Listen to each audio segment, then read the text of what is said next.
Hey, welcome back to the Four Pillar Podcast. We stand for faith, family, fitness, and finance. And this is Ian Lashley and Matt Gottemeyer, and we have Dresden Palms in today. We're going to talk about financial literacy with small business and with your personal finances.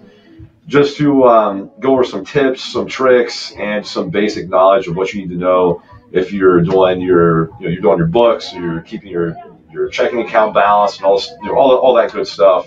And so Dresden owns a business that helps you do that, which I've heard her speak at a chamber event. And she's a really smart lady and has a lot of good knowledge about it. So do you want to tell us about your business and stuff and what you do?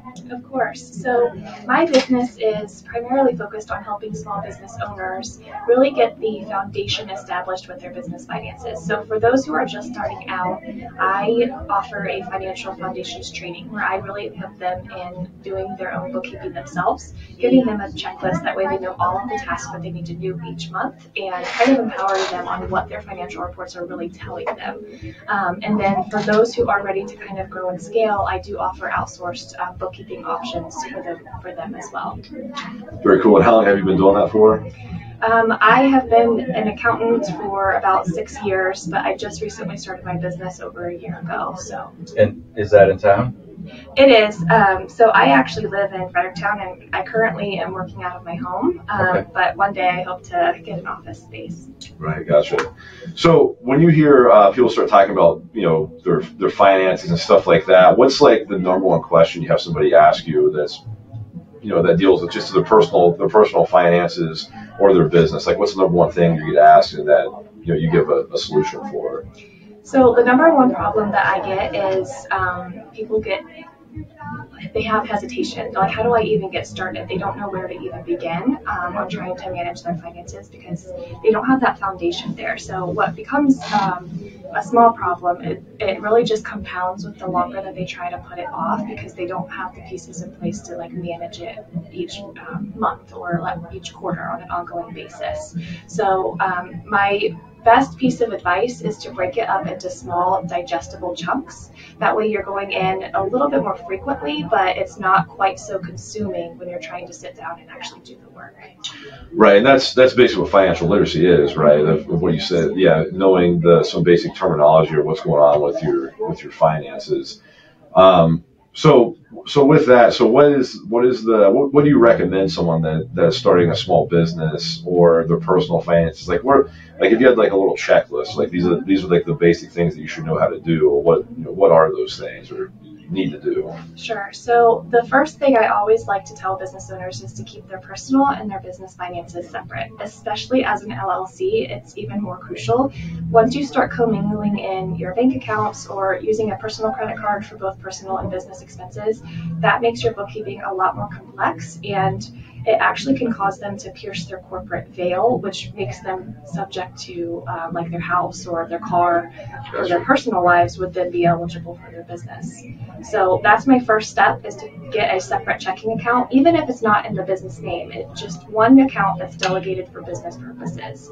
And that will really help them going back and looking at transactions when they do have the time to manage their expenses and income, knowing that it was strictly for business. Now, going along with that, do you recommend them like filing an LLC or something? Or do you think it's not even necessary at first for people? No, I do recommend filing for the LLC from the get-go, especially if they're serious about their business, just because it offers so much more protection from the personal liability that could come along with business. So I do recommend setting that up. In Ohio, it's relatively inexpensive. I think it's $99 to file with the state. And from there, their business is set up to grow. So you have to be an LLC in order to even have employees later on. So by having it set up to begin with, it's saving them from trying to change business types as their business is established later. Right, that makes sense. What other business types could you be before you're an LLC? So the tiers really start out as a sole proprietor, which anybody can be a sole proprietor. I mean, basically just is like a contractor. Yes, so it's like a contractor. The next tier would be an LLC. Now there's multiple different levels to an LLC, one of which most people are familiar with is an S Corp. But most people don't start out there because there's a minimum salary that business owners are required to take once they become an S Corp to save on taxes. And so the other options are like a partnership or a corporation. But most people get by with the LLC because it's the most flexible. Right. So that being your number one tip, then what's keeping your finances, your personal and your business finances separate. What's your number two tip? My number two tip is to utilize a software. So you can get by the first year or so in an Excel file, but the problem with that is you can't reconcile. So a lot of the times when they're manually typing in the numbers, there's going to be discrepancies, or they're going to forget an expense, or maybe their income is overstated. There's a lot more user error involved when people are trying to track it on a spreadsheet.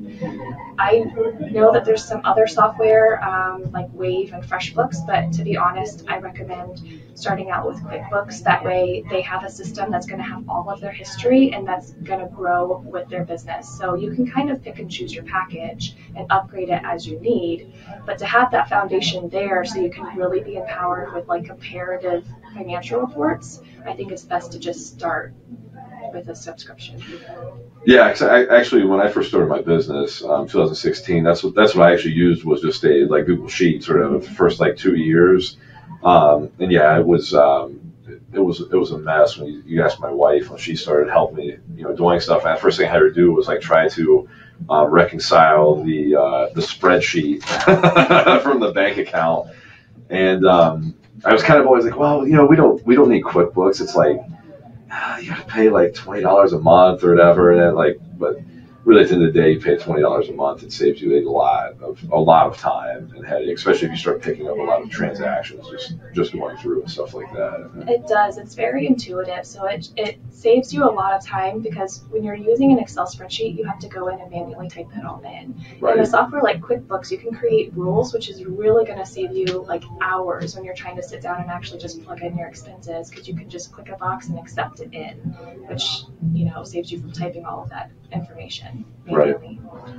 And I know you use QuickBooks, but I mean, is that the main thing you'd recommend, or do you have other things you recommend for people, or what's your idea with that? It is. It has the most robust accounting features. So for people who are really going to grow and scale their business, I recommend just starting with QuickBooks. For some people who, they're not quite ready for that jump, there are other options like FreshBooks and Wave, which is a little bit more robust than an Excel spreadsheet, but they have limited capabilities compared to QuickBooks, and there's some things that I found where they'll have issues that are a lot more complex trying to fix later on.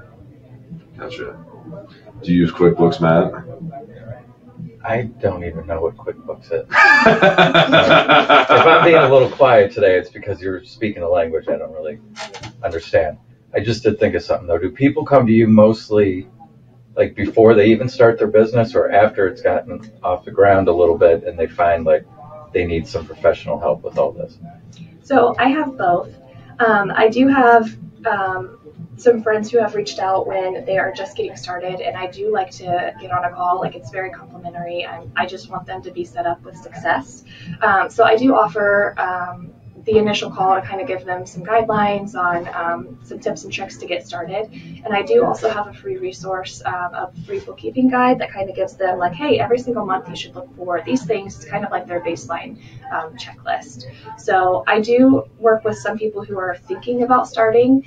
And then I have several people who have gone through the training when they're not ready to really delegate that task quite yet, but they know that they want to have that foundation there so that they're doing it right from the get-go, and then not have to have like a massive cleanup going back into their account and fixing the things that they didn't know that they needed to do. Gotcha.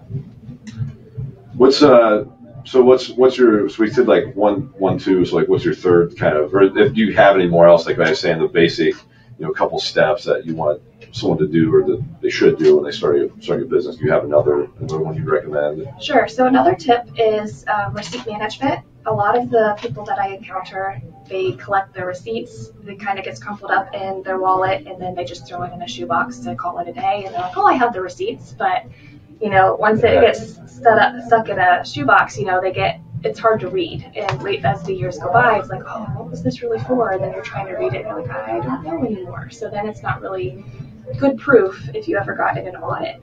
So what I like to advise my clients on, if they don't have a software, just snap a picture as soon as you get your receipt and email it to yourself.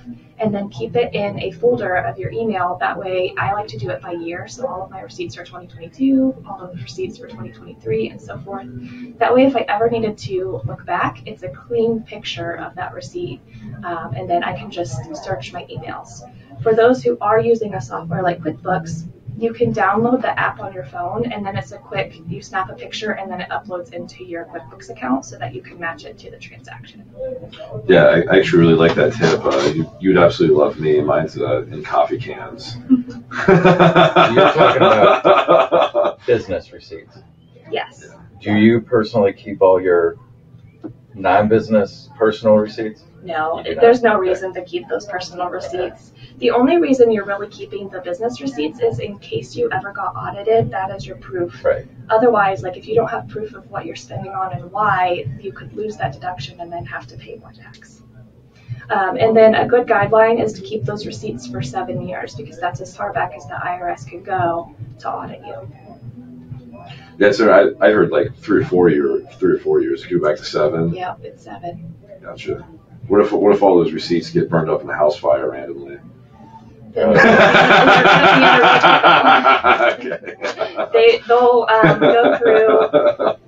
You know, like if you ever did get audited, they would request your bank statements, which is why it's really important to keep those separate because they'll go through it line by line. And if you have personal deposits in there, so say you got $30 for your birthday from your grandma, right. What was this? Why didn't you include that in income?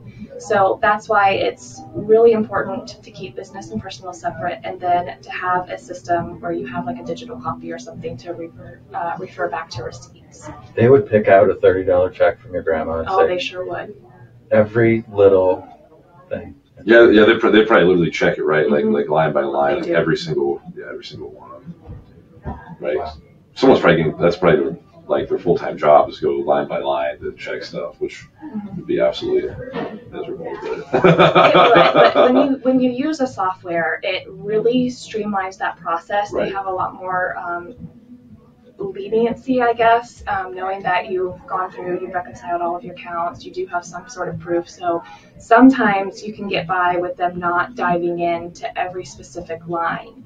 But if they do find a discrepancy or something that they want more information on, they're more than likely going to dive even deeper into other areas too. Right. So, obviously, those are really good tips, right? But a business, so you think a business owner, right? What's their objective when they have a business? They want to make money, right? They want to make a profit and cut their expenses as low as possible. So what's the number one suggestion that you would have to like?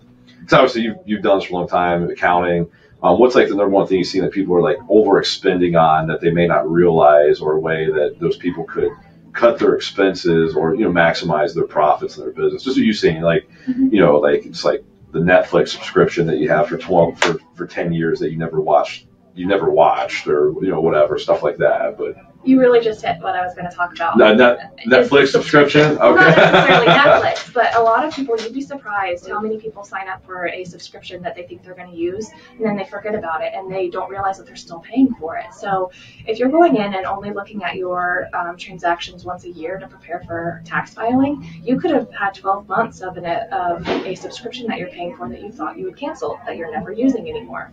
So that's the number one thing that I often find business owners could save money on their subscriptions by canceling the ones that they're not using. And then it's really just fine tuning, depending on like the business and how it's set up. People often will overspend in like the cost of goods sold. They'll keep too much inventory on hand, and then that kind of eats up at their profits. So you really want to look at how much you have versus how much you're selling. That way it's like the shelf life isn't too long. Yeah, that's actually a really good one. And like obviously being a gym, we don't have like a lot of product per se, but like merchandise, right? We do have merchandise. So I've gone through spells where like we've overbought like merchandise like really bad a couple times. And, so yeah, that's excuse me. Yeah, it essentially just sits there. We got a bunch of sweatshirts, but now it's summer and everyone's looking, stuff like that. So, but yeah, no, that's actually really interesting. And the other thing that I like to do, so there's a couple of different reports that you can pull in a software like QuickBooks. You can do the transactions by vendor, and I really like to deep dive into that because you can see all of the transactions that happen through the year for a specific vendor. So that's how you can catch like your Google subscriptions. You can see like, oh, it missed May. What happened to my subscription? Do I need to update my payment method? Like, where did it go? Or you can track trends. So say like it increased in a given month. You're like, oh, that's odd. It should be this amount. So by going through those and really tracking, it helps you see the subscriptions you need to cancel. It helps you check trends, and then utilizing that along with your profit and loss by month. That also empowers you to see trends like which months you might be more profitable. So like being a gym, springtime might be a huge hit for you guys for people trying to get fit for summer, for their vacations and things like that. And so by looking at the profit and loss by month, you see those ebbs and flows, which allows you to prepare going forward into the new year on ways that you can anticipate upcoming expenses, make sure that you have enough funds to cover your lower seasons and things like that. Yeah. You said QuickBooks does all this? It does, yes. Okay. So I say QuickBooks, you just fill in the fields and it does a lot of the work for you. It makes it very easy for somebody who's like me, maybe who has no idea, doesn't have a background in this and stuff like that. It does. So essentially how QuickBooks works is it's pulling all of the transactions from your bank account. You are going in and telling QuickBooks who that was for and where you want that to go. Once you've taken care of that and you've reconciled, then you know that all of the reports that QuickBooks is generating for you is accurate, and that those reports there's so many different things that you can pull depending on what you're doing in the software, that those are the reports that you want to deep dive in to give you that foundation and that understanding. Yeah, Matt still does. He has a stone tablet. It's a columnar pad. A little chisel and a hammer. He chisels in all of his expenses and his budget for the month. I had a checkbook until Lisa and I just got another checkbook. But I mean, up until 2 years ago, I was still sending my bills in an envelope with a check. I mean, most people. I didn't know. No, people weren't doing that anymore. I'd go to the post office to get stamps. It was like me and 5 8-year-old women. I was gonna say, usually old people still. Oh yeah, I do it all online now. I'm pretty cool now. Really quick, how old do you think Matt is, Dresden? This is like a weekly. Oh, he's up on the spot. I'm terrible at guessing. Take your best guess. Oh my goodness. I'm waiting. I'd say you're in your 30s. That's really nice. He's like 60. No, he's not. No way. 46. You're 46? Yeah. All right. We do this every week now. Okay. What were we talking about? The QuickBooks. So you said the subscriptions with expenses, and I actually did the same thing. I bought it was like a organizational chart kind of thing to do some stuff with it, and it was like one of those things where you cancel anytime, free. I need it for 1 month. And I was like, I need it for one more month. It was $9.99. I had it for 8 months before I was like, whoa, I'm paying for this and I completely forgot about it. It's $10 really. Right. But I mean, right, especially you do that with 20 subscriptions, that becomes a lot of money. It does, yeah. And the other cool feature about QuickBooks is once you upgrade to, I believe it's the Plus, it does have a feature to help you with budgeting. So you have the option to go in and customize your budget, but it can also pull in history looking at trends from prior profit and loss years. So say you're working on your 2023 budget and you have all of 2022 in there. It can pull that data in, and then you still can go in and customize. So say last year you spent $100 on rent, and this year you know that your rent is going up $25 a month. Right. You can plug those in and customize it. And then what happens is once you go through and categorize all of the transactions for the month, QuickBooks will generate a report called budget to actual. So it takes what you have anticipated and what you calculated in your budget, and it'll show you what you actually spent for that certain amount of time to show you how much you have left or whether you've overspent in a certain area. That way you can really see where your money is truly going. Right. Well, I was going to say that kind of seems maybe like a good point.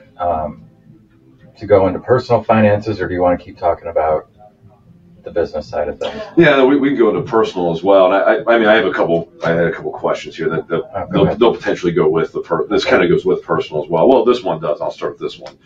So the importance of cash flow, right? You hear the word cash flow is king. So what's your thing if you're looking at that as far as, right, your cash flow and your P&L, your profit and loss statement could almost kind of give you two different stories essentially.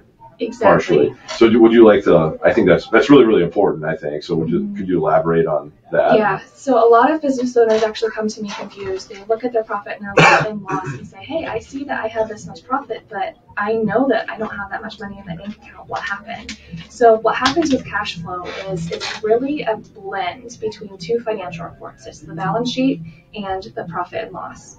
The balance sheet is your snapshot. So it's like on this specific day, the last day of the month, you had this much in your checking account, this much in credit card expenses, and it basically gives you an overview of all of your account standings. The profit and loss shows you all of your income minus your expenses. Well, where cash flow kind of gets tied up are the transactions that go out of your bank account to pay down debts off of your balance sheet, because they don't show up anywhere. You see your account balances have decreased. So like the money in your checking account went down, but your liability for your credit card also went down. So that's where business owners tend to not see where they're spending their money. And so that's where a statement like the statement of cash flows comes in handy, because it blends the two reports. That way it shows you where all of your money actually went for a month. Yeah, sorry, I was writing down a note there real quick. I think that's super important. That's something I realized, right, when you're doing business when you start doing business, that right, cash flow is very important, because it's not showing, if you're just looking at a P&L statement or something like that, it doesn't give you like the full picture of what's going on. Because you could have potentially a good profit and loss, right? But then your cash flow may not be as strong as what you think it is, or something like that, or vice versa. Because maybe they're trying really hard to pay off all of their debts to save on that interest expense, So they're just throwing any extra funds that they have towards their credit cards or a loan that they have, and then they're like, oh my gosh, I don't have any cash to pay for payroll or upcoming expenses. Like, where did it go? I thought that I had the money. So right. So really quick for you, then something else. What's your tips for someone like that, as far as like how to keep that in balance or in check? I would definitely utilize the budgeting feature. That way you can see like what you plan to spend on any given month. And then the statement of cash flows is actually something that QuickBooks in itself doesn't generate. So it's something that I have to go in and produce for my clients each month, where I'm like taking their statement and I'm plugging in all of those expenses. So I actually use an Excel spreadsheet, ironically, to produce my cash flow statement. And so that's the only thing that I wish QuickBooks would be able to do, but there's a lot more like that you have to think about when you're blending those two reports. Gotcha. Okay, and then this is the next question I had. That can go with some personal stuff, but like budgeting tips, right? Budgeting is huge as far as personally and business. Yeah. So what's a, it doesn't have to be fancy, but what's like a good way to do that? A recommendation on how to do that? Sure. So how I manage mine, ironically, is an Excel spreadsheet. It's an Excel spreadsheet, which I use Excel spreadsheet as well. So basically what I did was I created a couple different tabs in an Excel spreadsheet where I could see, I listed out every single day that I have a bill due and about how much it is on any given month. So I listed out all of the credit card accounts that I have, when their due date was, and I kind of broke it up into digestible sections. So like these are all of my utilities and when they're due. These are all my other expenses for like diapers or food that I want to spend. And then once I have that like basic outline, I have another tab where I'm going through and once a week, I'll go through my checklist and say, oh, these are all of the bills that I know I need to pay this week. How much funds do I have in my bank account? And then I would sit through and kind of schedule all of my payments out and then see how much I have left over for the other expenses like food and things like that. So I do sit down and work on my personal finances on a weekly basis. That way I can keep track of our money and how much we're bringing in versus how much we're spending out. Right. I've always heard too, once a week is a pretty good thing. Even business and personal, you should take, an hour or two to do that every week. I mean, would you agree? Or I do agree, yeah. Okay. And doing it once a week is actually ahead of the game. Most business owners wait till once a month or once a quarter, or those who wait like once a year. Once a year, right. But if you go in once a week, you are ahead of the game, and that's going to really set you up for success because you're going to be on top of your bank balance. You're going to know how much you have in your account. That way you can plan for things. So say you want to look into an investment. By being on top of your finances, you'll know whether you can afford to add on another team member or whether you want to invest in some training. Yeah. Matt, so what do you have for personal questions? Well, I was going to ask about the budget too. Just starting at like in the most basic way, right? Somebody who's trying to start out, they haven't been very good with money and they want to start a budget, right? Do you start with, like, how do you break it down, like, with their income? Do you go by what they get every paycheck every 2 weeks? Do you go by like, what I make a month? Would you start there? Yeah, I usually do what they make a month because what happens is some of the recurring bills, they're only due once a month. Yeah. So if you try to break down your budget by week, it's going to be a lot harder because some weeks are going to be a lot more than other weeks. So I always recommend doing a simple budget where you have all of your income and all of your expenses per month. And then what I like to do is I take that number and I divide it by 4. So if they're getting paid once a week, you would divide that monthly amount by 4, and that's how much you need to save. That way you can cover these upcoming expenses that are going to hit maybe next week or the following week. That's what I was going to ask about savings too. So a quarter of what you make weekly should go into a savings account. Yeah, that way, or like a second checking account. So what I like to do is I have one checking account for like my fun money or like my groceries or things that I'm not saving for bills. And then I have a second checking account where each week that number that I calculated, I'm transferring that into that checking account. That way, every time I have to go in and pay bills, I know that I'm going to have the funds in there. I don't have to worry about overdrawing my account. So what's ever left in that other account, I know that it's free to spend for like evenings out when we want to go to dinner, or if I want to buy groceries or things like that. Groceries aren't included in your monthly bills, whereas as it like a fixture, like I spend, I don't know, $200, and that's part of what, the electric and the gas and all that other stuff. I mean, you don't need to eat. I mean, if you get paid for everything else, you only have $5 left for groceries. True. Yeah. So how I have mine set up is I do all of like the recurring expenses that are like my utilities, my mortgage, my insurance payments. All of those are what I'm kind of accruing and saving up for. And then that whatever's left over is for those irregular, I mean, not that eating is irregular by any means, but it's, you can have a ballpark and say like, this is how much I would hope to spend. And if you want to include that in an account, go for it. That would be great. And even more, that would help you a lot more by having that in there and having those guidelines for you, especially for people who tend to overspend. Well, what do you think people are overspending on? That's where they get into the Yeah, entertainment and going out and stuff like that. Definitely. So you'd be surprised. Well, a lot of people are surprised by how much they're spending on like fast food or eating out or things like that. Coffees. Yeah, it really when does it adds up through the month and the year.